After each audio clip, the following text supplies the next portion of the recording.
Bonjour à vous tous et à vous toutes.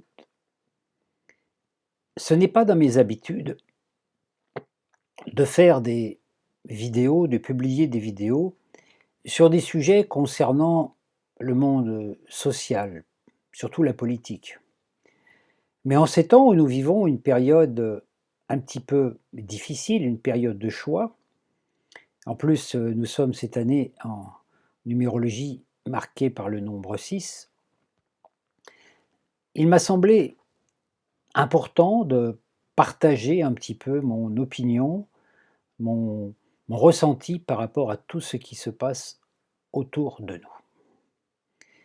Nous vivons dans un monde tissé d'apparences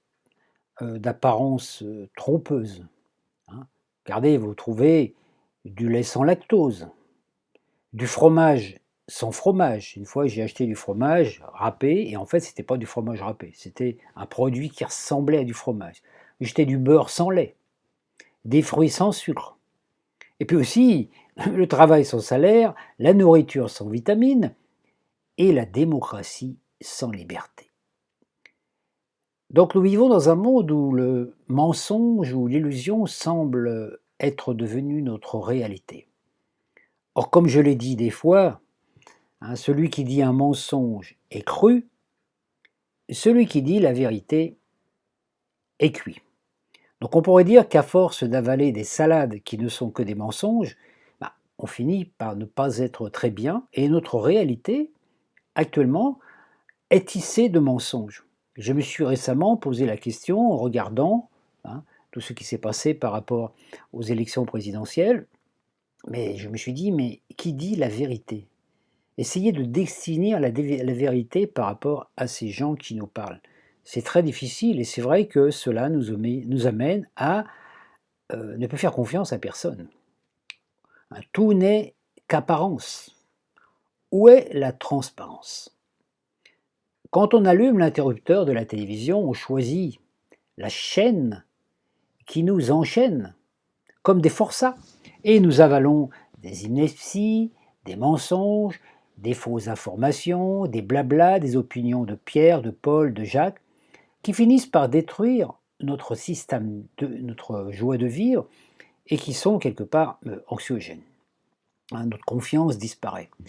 Ceux qui se présentent sur l'écran ne sont que des geôliers de notre emprisonnement.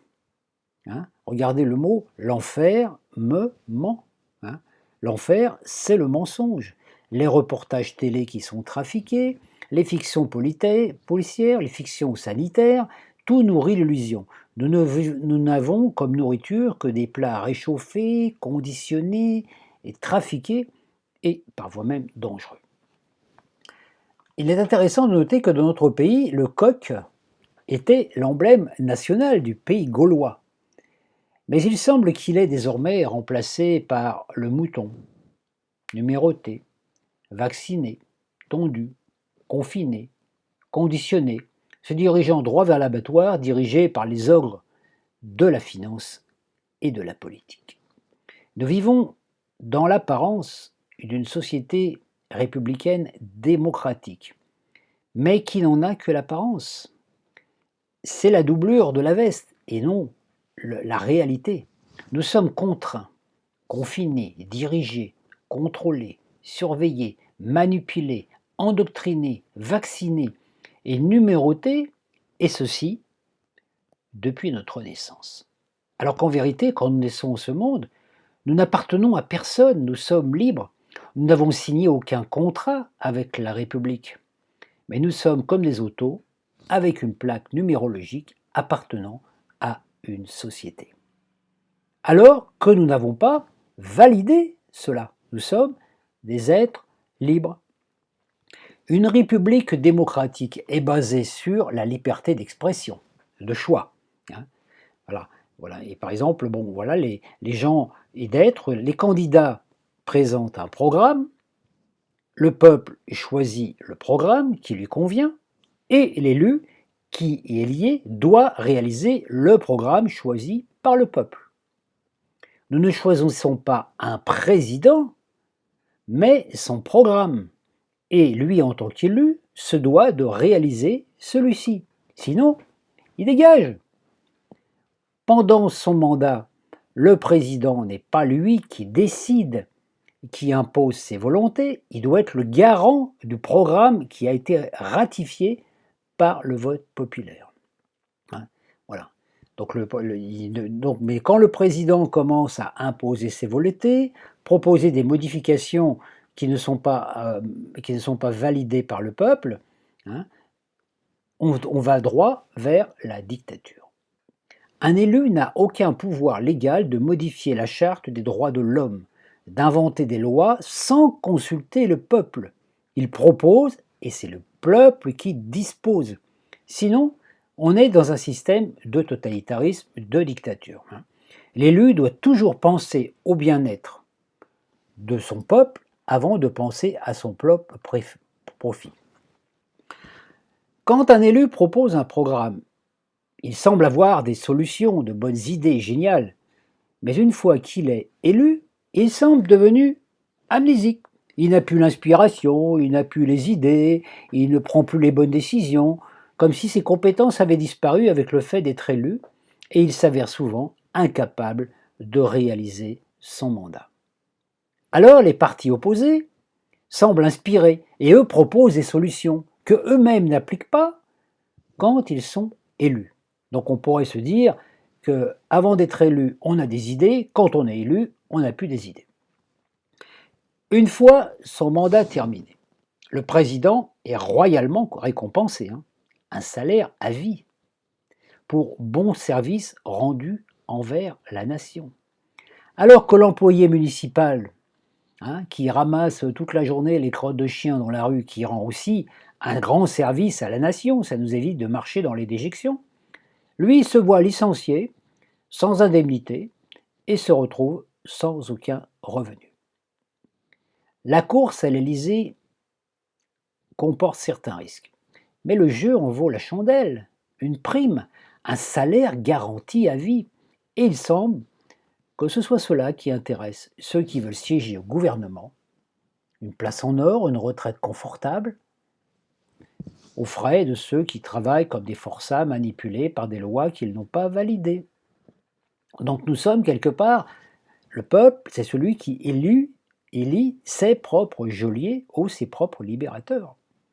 Pendant son mandat, l'élu ment, il fait des promesses qu'il ne tient pas, se contredit, impose des lois non validées par le peuple, contrôle, dirige, magouille, traficote souvent comme un mafieux protégé par l'immunité diplomatique, qui lui garantit que même s'il est démasqué, il s'en tirera à bon compte, car il a rendu des bons services envers la nation. Ah oui, il a pillé le trésor, mais il a rendu des bons services. Alors que c'est l'inverse qui devrait s'appliquer. Quand on confie un trésor et des responsabilités à un dirigeant, s'il dévie, il devra être puni plus sévèrement que le petit commerçant qui se retrouve en prison parce qu'il s'est endetté à cause d'une crise économique. Nous venons en ce monde pour apporter notre grain de sel. Et nous devons œuvrer pour qu'après notre départ, le monde aille un peu mieux. C'est la question que chacun doit se poser. Pour que nos enfants puissent avoir un avenir meilleur. Chaque génération a cela comme mission. Faire que la vie sur Terre soit plus facile grâce à leur participation. Chaque génération paye le prix des erreurs des générations précédentes.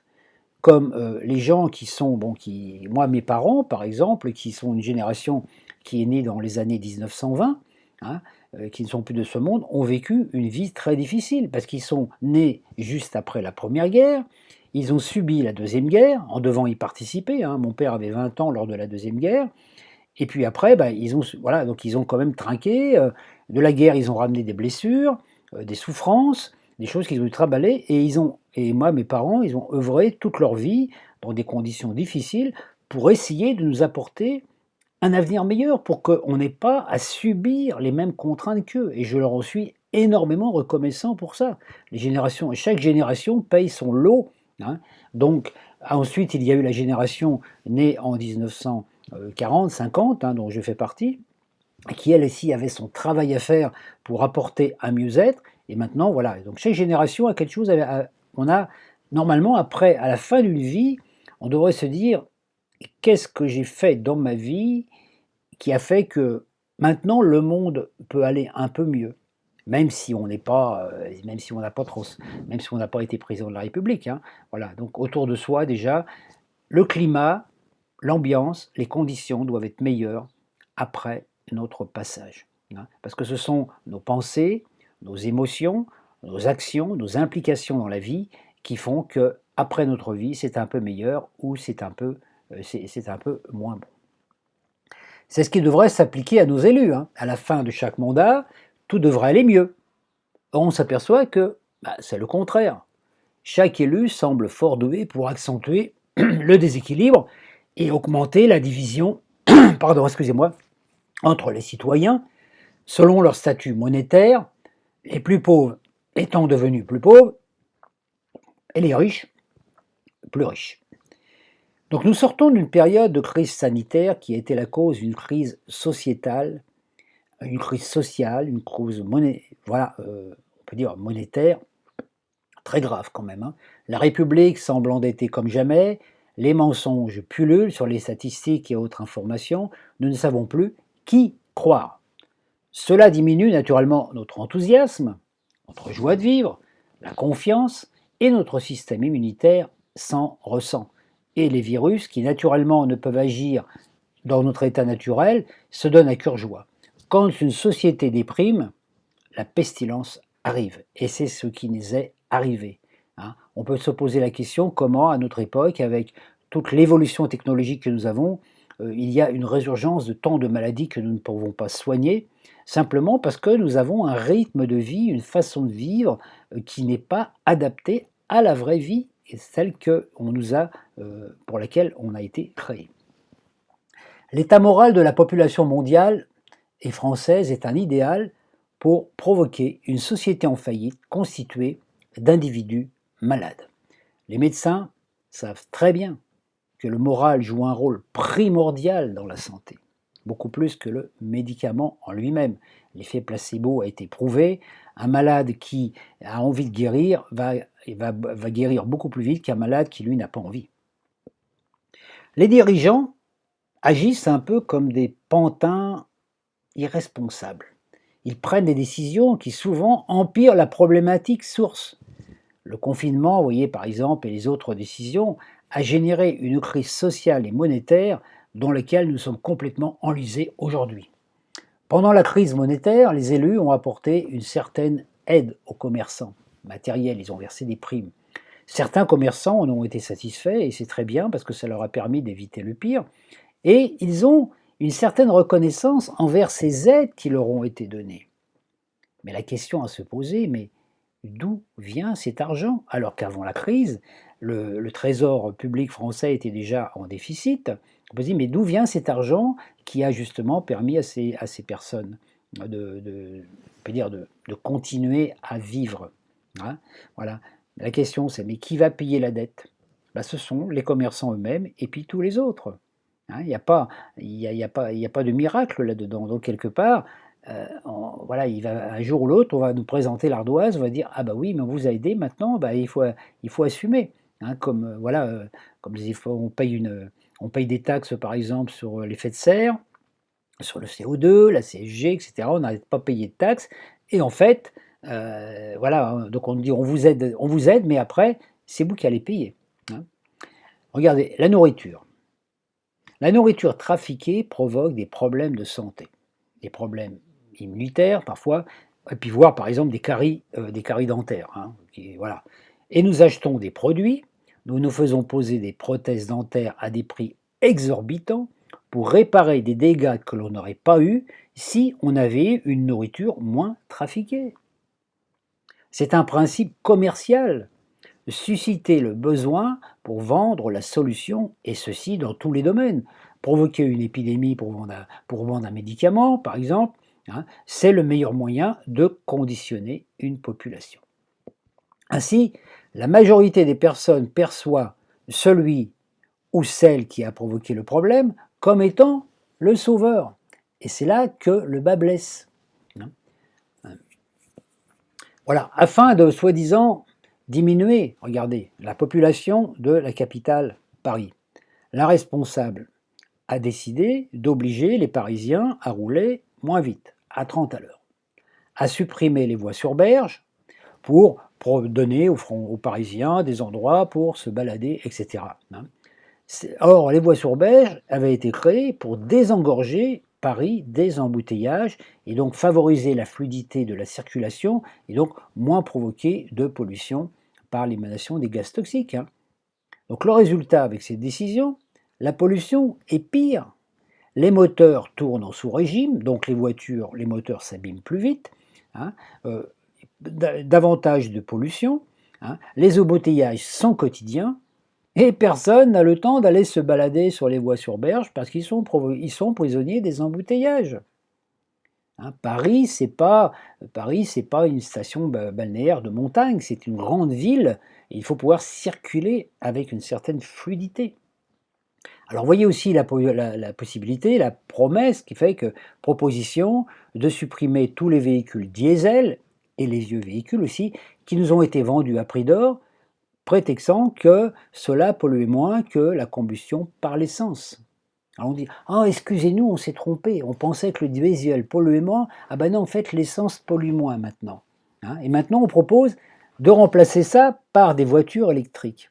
Alors certes, une voiture électrique qui roule, on peut dire, ne va peut-être moins polluer, mais la fabrication de la voiture, la fabrication de la batterie, la fabrication de tout, pollue beaucoup plus que la pollution qui est provoquée par l'émanation des gaz des voitures.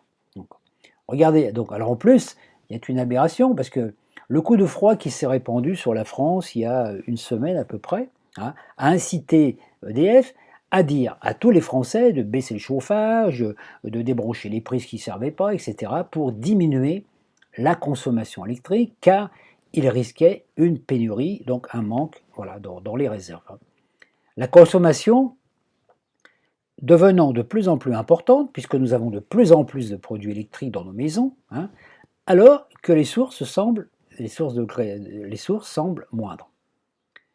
Alors, on nous incite à acheter une voiture électrique qui va augmenter le besoin en électricité, parce qu'il va falloir avoir une prise, recharger la voiture, etc. Sans compter que l'autonomie d'une voiture électrique, c'est environ 400 km. Voilà. Alors, donc il va faire brancher des prises, des compteurs, des fils, donc ça va être encore une pollution supplémentaire au niveau des réseaux électriques. Voilà. Et après, donc on se dit, voilà, on fait une petite économie peut-être sur la consommation. Au bout de 5 ans, la batterie, elle est foutue. Donc la batterie, pour la fabriquer, ça demande beaucoup de produits polluants pour mettre à l'intérieur, et la batterie et les produits qui sont dans la batterie sont inrecyclables. Et si vous voulez acheter une nouvelle batterie, celle-ci va vous coûter une somme phénoménale. J'avais regardé l'autre jour pour une petite Zoé, la voiture électrique française, une batterie, ça coûte entre 5 et 8 000 euros. C'est-à-dire plus cher qu'une vieille voiture qui fonctionnait bien dans le temps. Voilà. Donc, regardez, alors la France dispose quand même de grosses réserves de gaz, d'électricité. Mais il a suffi que la Russie déclare la guerre à l'Ukraine pour que les prix flambent alors que les réserves n'étaient pas épuisées. J'en ai fait l'expérience personnellement. Moi, je suis abonné à une entreprise qui fabrique du gaz bio. Voilà, du gaz bio qui est fabriqué en France, dans la région de la Savoie, etc. Donc voilà, je paye un petit peu plus cher, mais parce que c'est un choix que j'ai fait, etc. Or, j'ai vu ma facture multipliée. Et quand j'ai téléphoné à mon fournisseur, il m'a dit oui, l'électricité, le gaz qu'on vous vend est fabriqué en France, mais on est obligé de s'aligner sur la conjonction collective, etc. C'est-à-dire les réserves ne sont pas épuisées, mais je paye comme si les réserves étaient épuisées. Alors, chose phénoménale, pour citer des chiffres, l'an passé, j'ai eu une facture de gaz de 800 euros, ce qui est déjà pas mal pour une toute petite maison où j'habite. Pour la même consommation, cette année, j'ai 1600 euros de facture. Alors, vous voyez, quelque part, alors qu'en fait, il n'y a aucune raison que ça a augmenté, puisque c'est encore des réserves, puisque ce gaz est fabriqué en France. Donc, on voit bien, quelque part, il y a quelque chose qui n'est pas clair, qui n'est pas transparent. Donc c'est un processus qui est bien connu aux spéculations boursières, économiques. On achète un produit à bas prix, on le stocke, on provoque une pénurie et on vend à un prix exorbitant. Et le bénéfice est non négligeable. Et regardez de nos jours les services publics, le gaz, l'électricité, la poste aussi, tous ces services-là, et puis aussi la nourriture, sont tous cotés en bourse aujourd'hui. Ce sont tous des entreprises privées cotées en bourse. Naturellement, coté en bourse, spéculation, on spécule sur la nourriture, donc on spécule sur le bien-être des gens. Et ça ne devrait pas être autorisé. On ne devrait pas spéculer sur des produits comme cela. Voilà. Alors, à qui faire confiance? On peut dire, par exemple, par rapport à ce qui s'est passé avec cette crise de Covid, on se fait injecter un produit non validé qui provoque souvent des dégâts plus que de bienfaits. Voire, on hésite maintenant aujourd'hui aussi à acheter certains produits comme des pizzas, par exemple, car on a peur de choper une bactérie qui peut nous tuer ou nous handicaper à vie. Et on hésite à acheter des œufs en chocolat pour Pâques, car nombreux produits contiennent des produits qui peuvent aller jusqu'à tuer nos enfants. Il y a des enfants qui meurent en mangeant des produits qui sont toxiques. Et là, ça commence à devenir grave quand même. Alors, on nous ment, on hésite, on ne sait plus à quel sein se vouer. Alors là, nous sommes arrivés dans une période d'élection. On doit choisir dans un panel de personnages plus ou moins douteux, dont certains ayant dirigé ou dirigeant encore sont loin d'avoir apporté, on peut dire, du bien-être. Voilà. On pense parfois au vote blanc, tout en sachant que cela ne sert pas à rien puisque ce n'est pas pris en compte. On s'aperçoit, je me suis aperçu dès le premier tour, que la majorité, ayant peur du changement, préfère continuer à réélire le candidat sortant qui, ayant apporté des changements peu bénéfiques, peut faire encore mieux, c'est-à-dire qu'il peut encore nous apporter le pire. Car le fait d'être réélu fera que les gens sont contents, puisqu'ils m'ont réélu, ils sont contents de ce que j'ai fait, donc je vais pouvoir peut-être encore serrer davantage la vis. Nous sommes enchaînés, nous élisons nous-mêmes nos propres geôliers. Quand on voit aussi que deux candidates, que je ne citerai pas, ayant proposé un programme opposé à celui du président sortant, se sont ramassés une superbe veste au premier tour, invitent leurs adeptes à donner leur voix au président contre lequel elles se présentaient. On peut se rendre compte à quel point retourner sa veste peut être bénéfique et permet de demeurer dans les bonnes grâces de celui qui a le plus de chances de décrocher la timbale. À qui peut-on faire confiance? On peut donc se questionner aussi sur la fiabilité de ces personnes qui, responsables d'autres mandats politiques, gouvernementaux ou autres, semblent être enracinées dans les sables mouvants et ne sont pas des personnes à qui l'on peut vraiment faire confiance. Un proverbe arabe dit « Quand deux solutions se présentent, Allah choisit toujours la troisième. » Alors, espérons qu'il en sera ainsi, car les solutions qui nous présentent à nous semblent nous mener droit au précipice à plus ou moins long terme. Nos ancêtres, fidèles à leur emblème de coq gaulois, doivent sentir le plume se flétrir en constatant la soumission des moutons conditionnés que nous sommes devenus. Le but n'étant pas de provoquer une révolution, mais nous nous rendons bien compte que nous sommes dans une fin de cycle et dans lequel tout doit changer. Nous ne pouvons pas continuer à fonctionner ainsi. Beaucoup de pollution, quel avenir offrons-nous à nos enfants? Sur le plan social, sur le plan religieux, sur le plan politique, sur le plan spirituel et sur le plan relationnel. Alors ça, naturellement, nous sommes tous impliqués dedans, au niveau du collectif, mais au niveau surtout de l'individuel. Donc la première chose qui est à faire, c'est déjà faire des choix de qualité par rapport aux personnes que l'on va choisir, hein, en sachant que bah, si on fait le mauvais choix, il faudra en assumer les conséquences. Et puis déjà, dans notre vie quotidienne, se dire, qu'est-ce que je peux faire de mieux, de bien, pour apporter un mieux-être à ce monde.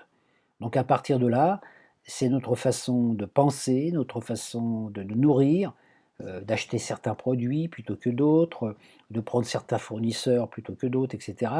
Hein, de pouvoir, comment je veux dire, participer à un meilleur avenir, en sachant que de toute façon, pour l'instant, il y a un grand point d'interrogation. Nous sommes donc dans une période d'apocalypse, de révélation. Tout se révèle.